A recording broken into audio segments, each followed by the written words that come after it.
On one of the most ordinary evenings, 3 boys leave home, but only 2 return. The boys are stopped by an adult man. He grabs Jacob and then tells his brother to run into the forest as fast as he can. Otherwise, the kidnapper will shoot. One of the largest search operations in the history of the United States begins. Hundreds of officers and thousands of volunteers are involved, but years pass and the boy seems to have vanished. Jacob looks into the camera and lists simple facts. Today is October 12th. His height is 1.5 meters. His full name is Jacob Erwin Wetterling. His favorite food is steak. His favorite color is blue. His best friend is Aaron Larson. He says he loves watching football most of all, and when he grows up, he wants to be a football player. Then, briefly, I'm done. This video becomes the last one his parents see at the police station. A home recording stops being just a family video and turns into the last documented moment of he was.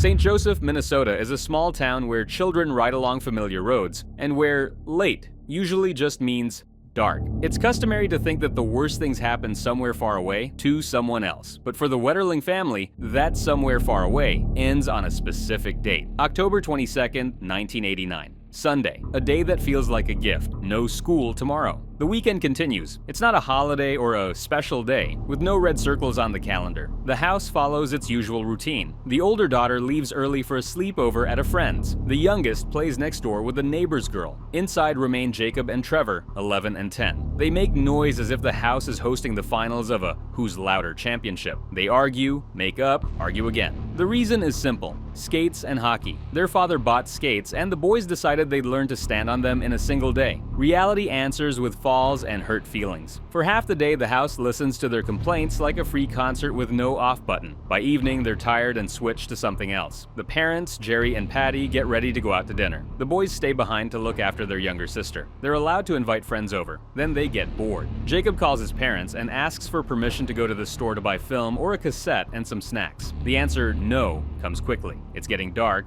The road. A driver might not notice them. About half an hour passes. Jacob calls again and says they've thought it through. They'll go by bicycle. They'll have lights. They'll wear white, visible clothing and reflective elements. The parents talk it over and agree. The route is short and familiar, just over a kilometer. The boys set off and reach the store without incident. They buy film and a cassette, snacks and ice cream. They turn back, now in the dark. A man steps out of the darkness onto the road. He's wearing a mask, his voice hoarse. He immediately takes control with commands: turn off the lights, bikes into the ditch, lie face down on the ground. He asks their ages. He orders Trevor to run into the woods and not look back, threatening him with a weapon. He lets Aaron go after, forcing him to stand up and show his face, but he takes Jacob. From there, for the other two, it becomes a run home and a call to 911, where the answers are clipped. No car scene, a mask, Jacob is 11, and a patrol is dispatched immediately. After the 911 call, the night in St. Joseph is no longer about sleep, it's about searching. Police head to the spot where the boys were stopped and where Jacob disappeared. Volunteers arrive too, because waiting until morning isn't an option.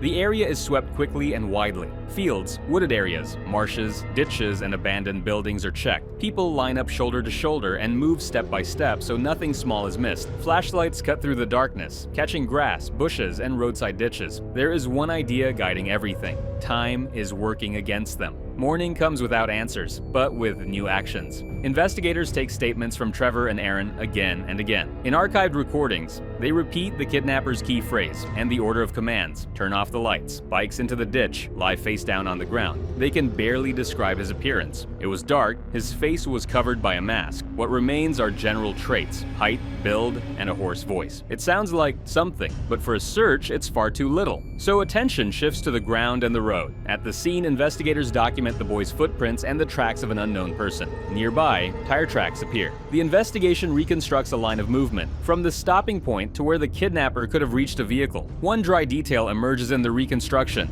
The tracks show that the child was dragged toward the car. It isn't discussed, it's noted. Next, come door-to-door checks and interviews with nearby residents. From these conversations, a micro-fact surfaces. Someone saw a dark blue vehicle during the relevant time window. The car turned around and drove away. The boys may not have noticed it because of the darkness and the layout of the road. This detail becomes a thread, because there are almost no threads left. As checks and interviews continue, the town changes. Parents put it simply: this man locked us behind closed doors. What used to be normal becomes forbidden. Children no longer go out on their own like before. A new thought takes hold in the town. He could be anywhere. The parents go public and give interviews so the name doesn't disappear. Every evening, a porch light or a candle is lit, a repeating sign of waiting. but there still isn't enough direct evidence. The investigation expands and begins looking for similar cases in the region. A case from Cold Spring in January 1989 surfaces: the abduction of Jared Shirel. There, the same pattern of threats and the same logic, run and don't look back, appear. The manner matches, and it looks like a signature. An artist's sketch is produced and released along this line of inquiry. As similarities accumulate, the investigation increasingly revolves around Danny Heinrich. The theory looks solid. A vehicle, tracks, footwear, failures on a polygraph, no clear alibi, everything seems to line up. But then, a legal wall appears. Coincidences don't turn into hard evidence. Without physical proof, Jacob Wetterling is not officially returned to either the investigation or the court. Heinrich remains a suspect, but the case is not closed. The search doesn't end. It simply changes mode. There are fewer high-profile actions and more checks. Jerry and Patty Wetterling remain at a point where every new signal sounds like a chance, and then once again runs into emptiness. And the longer the silence stretches on, the more noise gathers around the case. After the investigation runs up against a theory and still can't put a period on it, a different phase begins for the family. Not searching the ground, but living in a state of waiting. Patty and Jerry Wetterling fairly quickly realize that silence can be as deadly as bad news. They stop waiting for someone to figure it out someday and begin building structure around the case. This is how the Jacob Wetterling Foundation comes into being, not as a symbolic gesture, but as a working mechanism to help other families gather information, talk about child safety, and keep the story visible. Within the foundation, a reporting line is set up. If someone saw something, heard something, remembered something, or is unsure, there is now a place to report it where it won't be lost in a drawer. What matters is not whether there are many calls or few, but that every signal now enters a system instead of evaporating into the air. Over time, the number of tips decreases because that's how time works. News grows old, people move on, the town keeps living. The family does not. In parallel, something grows out of this story that later proves far larger than a single case. A federal framework for tracking and registering sex offenders and crimes against children takes shape, and a key law is given the boy's name, the Wetterling Act. On paper, it looks dry, but in meaning, it is anything but. When a family is denied answers, it pushes on the system so that other families will at least receive warnings. The foundation operates people call information flows, but the personal question remains the same. Where is Jacob Wetterling? And then, against the backdrop of this long, viscous silence, an episode occurs that changes the temperature of the story again. A call comes into the Foundation's line. The man identifies himself as Norman. He speaks briefly and confidently, as if reporting the weather. Jacob is fine. The operator asks for simple proof without theatrics. Let me speak to Jacob. A voice comes on the line and says a few short phrases like, I'm okay. The operator asks questions. Where are you? What's happening? Can we contact the police? Can we call your parents? The answers come in gaps and fragments. Don't know. Can't. I have to go. The line goes dead. This is where things become most unsettling, because it isn't even a false confession that can be picked apart by facts. It's a call that sounds like hope, but checks out like a trap. The Foundation has no right to dismiss it. They pass the information to law enforcement and to the family, because otherwise it would already be their failure. For the parents, this isn't news of the day. It's an electric shock. After a long silence, the body remembers what it feels like to wait right now, this very minute, like in the first hours. For the investigation, it's another fork in the road, either a rare, genuine thread, or yet another burst of noise that burns through resources. No Jacob appears, neither alive, nor found,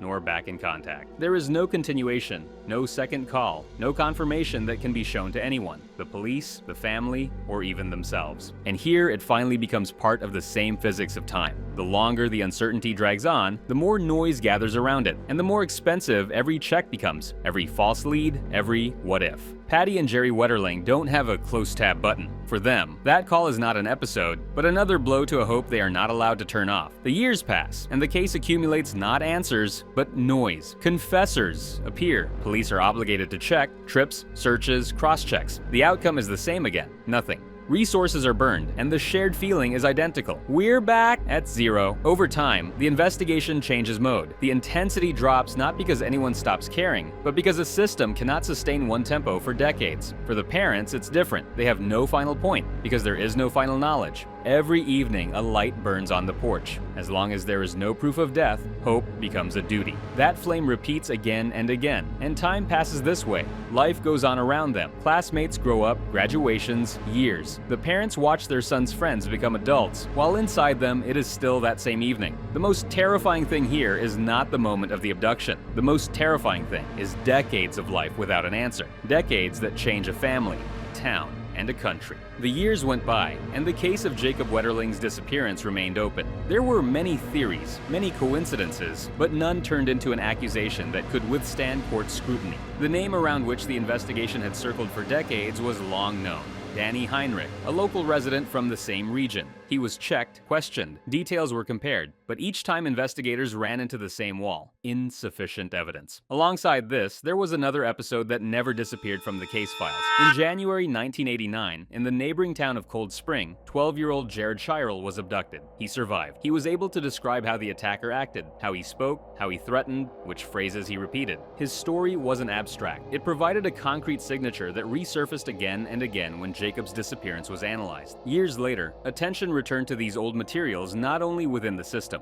The story re-entered the public sphere. It was raised again, reread, compared, details pulled out that had long sat untouched in folders. Pressure on the case grew not because of new evidence, but because it stopped being quiet. The decisive shift came in 2016, when investigators gained real leverage. As part of a federal case, Heinrich admitted that on October 22, 1989, he abducted, sexually assaulted, and killed Jacob Wetterling. In the same confession, he confirmed the attack on Jared Shirel in January 1989. It was an official confession entered into the court record. Before that moment, the investigation had obtained another key element. With Heinrich's participation, remains were found near Painesville. Forensic analysis, including dental identification, confirmed that they were Jacob's. For the first time in decades, the story had a place, physical confirmation, and an established truth. Why did Heinrich kill Jacob if he had released his other victims alive? According to him, the boy followed all his orders calmly. He endured the abuse and asked to be let go. Heinrich intended to release him, but after seeing police lights, he decided to kill the boy and bury his body. The truth came 27 years later. The answer arrived too late to fix anything, but clear enough to close the central question. Jacob Wetterling's story ceased to be an unknown, and remained a reminder of how long it can sometimes take for silence to finally speak. On the Wetterling's porch, the last hope of rescue went out. The flame that had burned for 27 years was extinguished forever in a single moment.